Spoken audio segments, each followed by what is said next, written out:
Determination of the acceleration due to gravity using the simple pendulum. Physics වල 10th practical experiment එක තමයි මේක.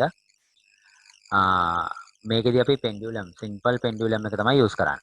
මේකට අවශ්‍ය apparatus තමයි simple pendulum, a meter ruler, stopwatch, location pin, cork cut vertically in the middle. මේ බලන්න. මෙන්න මේ විදියට set කරනවා simple pendulum එක. set කරලා ඉවරලා එක පැත්තකට ඇදලා අතහැරනවා. අතහැරියාම මේක මෙහෙම simple harmonic motion එකක යනවා. මේ simple harmonic motion එක යනකොට total time එක තමයි t කියලා කියන්නේ. time period එක. ඒක තමයි measure කරන්නේ. සාමාන්‍යයෙන් මේක measure කරනකොට අපි එකකට time එක measure කරන්නේ නැහැ. සාමාන්‍ය 20කටවත් අඩුම ගන්න. මේකේ oscillations 20කටවත් time එක හොයන්න ඕනේ. මොකද එතකොට එන්න පුළුවන් errors ටික අඩු කරගන්න පුළුවන්. මොකද මේකේ error එකක් එන්නේ stopwatch එක on කරනකොටයි off කරනකොටයි. ඒ error එක අඩු කරගන්න තමයි එහෙම කරන්නේ. හරි. ඊට පස්සේ මෙන්න මේ equation එක තමයි මේකට use කරන්නේ t = t5 log වල square root එක. t කියන එක depend වෙන්නේ l එකයි g එකයි මත.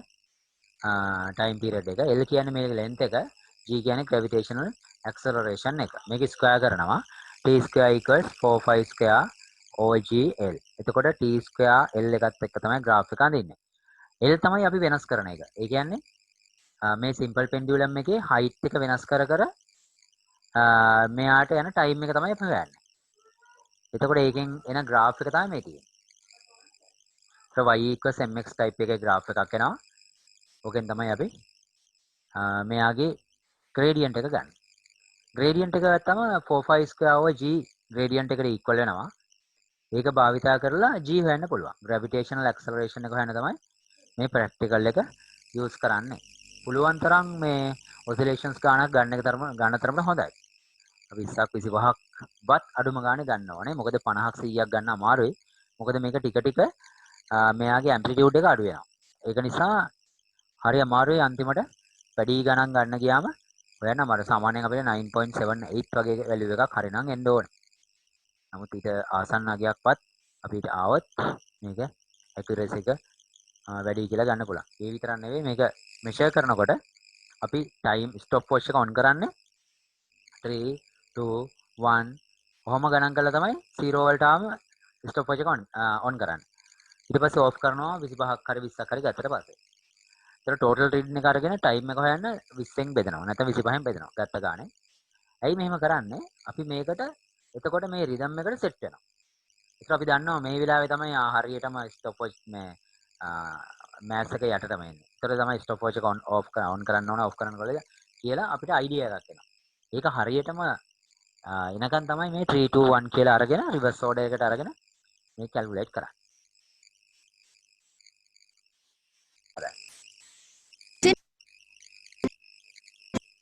The pendulum. The motion is beautiful to witness and අපිට එතකොට මේකේ example එකක් ගැන තමයි මේ කතා කරන්නේ examples ගැන. ඔන්චිල්ලාවක් පදිනකොට තියෙන simple harmonic motion එකක්. මේ grandfather clock එකක් ගත්තොත් එහෙම ඒකේ තියෙන simple harmonic motion. wonderful to understand. Materials required: a small bob, cotton thread, meter scale, wooden blocks, vernier calipers, stand with a clamp, stopwatch. මේ ටික තමයි material ටික අපි use කරන stand එකක් ඕනේ. ඒ වගේම string එකක් ඕනේ. ball එකක් ඕනේ. mass එක, stopwatch එක, wooden block දෙකක් තියෙන්න ඕනේ. meter rule එකක් ඕනේ. vernier caliper එකක් ඕනේ. ඔය ටික තමයි අපි use කරන්නේ මේ practical එකට. Let's measure the diameter of the bob. There are two methods to find the diameter. Place the bob between two wooden blocks. Use the scale and measure its diameter.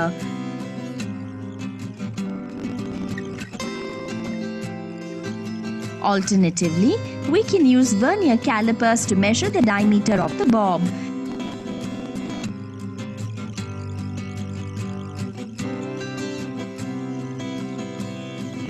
Consider a rigid support. එතකොට මේකේ මේ diameter එක හොයපු විදිහ තමයි මේ පෙන්නුවේ. අපිට ඕන නම් meter rule එකකින් diameter එක හොයනවා නම් accuracy එක ටිකක් අඩුයිනේ. 1 mm වලට තමයි මෙෂර් කරන්න පුළුවන් වෙන්නේ. එතකොට අර wooden block දෙක අතර තියලා තමයි මෙෂර් කරන්න වෙන්නේ. ඩිරෙක්ට් මෙෂර් කරන්න අමාරුයි. හැබැයි vernier එකක් යූස් කරලා ඒක ඩිරෙක්ට් මෙෂර් කරන්න පුළුවන්. accuracy එකත් වැඩි. එහෙම මෙෂර් කරගන්න ඕනේ. හේතුව මෙයාගේ length එක කියලා හරියටම ගන්නවා නම් අපි ගන්න ඕනේ මේ wall එකේ හරියටම center එකට තමයි length එක ගන්න ඕනේ. හරිද? මේ length එක ගන්න ඕනේ ඒ විදිහට. එතකොට මෙන්න මේ වගේ එල්ලලා මෙතන ඉඳන් මෙන්න මෙතන start වෙන තැනට. ඒ කියන්නේ හරියටම string එක පටන් ගන්න තැනට length එක තමයි L විදිහට ගන්න. And hang an ideal string. Ideal string means no mass, no weight, no inertia, no tension, perfectly inelastic. එතකොට මේ ideal string එකක් තමයි ගන්න ඕනේ. ඒ කියන්නේ string එක ඇදෙන්නේ නැති වෙන්න ඕනේ. elastic එකක් නොවෙන්න ඕනේ. ඒ විතරක් නෙමෙයි මේකේ weight එකක් නැති වෙන්න ඕනේ. හරිද? ඊට පස්සේ inertia එකක් නැති වෙන්න ඕනේ. මේ කියන්නේ weight එක නැහැ කියන්නේ mass එකක් නැහැ. ඒතර weight inertia එකක් නැහැ. අන්න ඒ වගේ එකකට අපි කියනවා perfect string එකක් කියලා. එහෙම string එකක් තමයි මේකට use කරන්න පුළුවන්. බැරි වෙලාවත් මේකේ elastic බවක් තියෙනවා නම්, elastic ගතියක් තියෙනවා නම් මේ practical එකේදී එන detail ටික data ටික අපිට නිවැරදි කියලා ගන්න බෑ. Measure the length of the string. Starting from the top to the middle of the bob.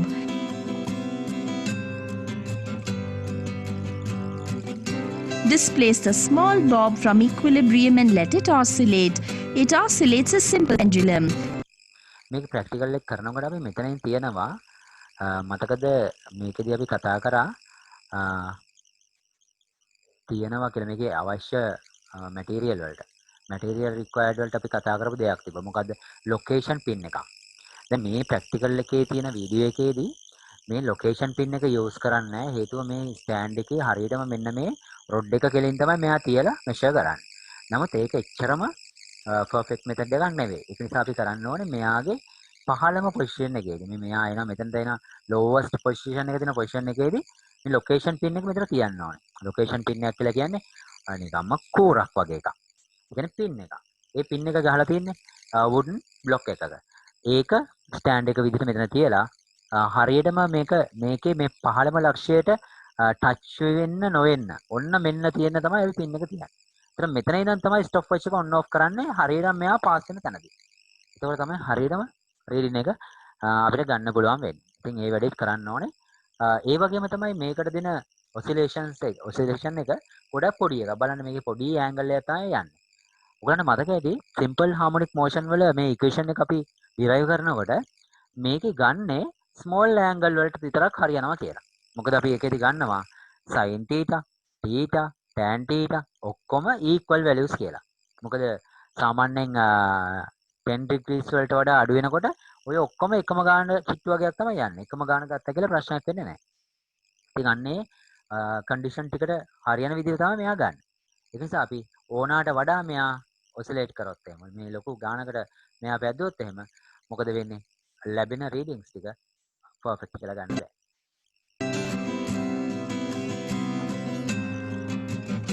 Let's study the motion of the simple pendulum. Switch on the stopwatch and measure the time taken for 20 oscillations. Now, find out the time period of oscillation. එතකොට අඩුම ගානේ 20කට විතරවත් අපි time එක හොයනවා. එතකොට මේ oscillations 20 වලට time එක මේ ගාන නම් එකකට බලන්න 20 වලින් ඩිවයිඩ් කරලා ගන්නවා. ඒකෙන් තමයි අපි t වල වැලියු capital T වැලියු ගන්න. මේ තියෙන්නේ මේකෙන් අදින්න පුළුවන් graph එකක්. මේ තියෙන්නේ මෙයාගේ displacement එක vertically change වෙන්නේ කොහොමද කියලා. මේ තියෙන්නේ මෙයාගේ displacement එක මේ time එකත් එක්ක change වෙන විදිය. ඊට පස්සේ මේ තියෙන්නේ pendulum එක velocity එක change වෙන විදිය.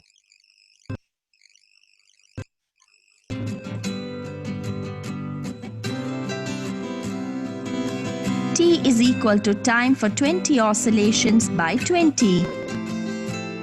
Time period of oscillation depends on the length of the string L and acceleration due to gravity G. T is equal to 2 pi into square root of L by G. The acceleration due to gravity can be calculated from the equation G is equal to 4 pi square into L by T square. ඔන්නෝම අපිට calculate කරන්න පුළුවන් එකෙන් gravity එක අපි සාමාන්‍යයෙන් ওই විදිහටම නෙවෙයි කරන්නේ. එතකොට graph එකක් ඇඳලා තමයි අපි කරන්නේ. එතකොට L වල value එක වෙනස් කර කර අපි range එකක් අරගෙන තමයි හොයන්නේ. Acceleration due to gravity changes from place to place.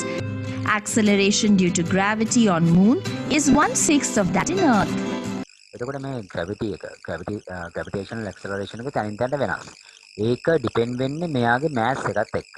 දැන් අපි දන්නවා Earth එකේ mass එකට සාපේක්ෂව ගත්තම relatively ගත්තම moon වල ගොඩක් අඩුයි. ඒක නිසා gravitational acceleration එක Earth එකේදී 9.8 වුණාට moon වලදී 9.8 over 6 වෙනවා.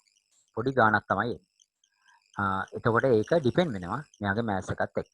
එතකොට මෙතනදී අපි ගන්න ටයිම් පීරියඩ් එකට වඩා ඒ ලෙන්ත් එකම තියෙන මූන් වලදී අපි මේ අරන් ගියොත් මේ සිම්පල් පෙන්ඩියුලම් එක වෙනස් වැලියු එකක් තමයි එන්නේ. හරි. මේ අපි කතා කරේ සිම්පල් පෙන්ඩියුලම් එකේ ප්‍රැක්ටිකල් එක.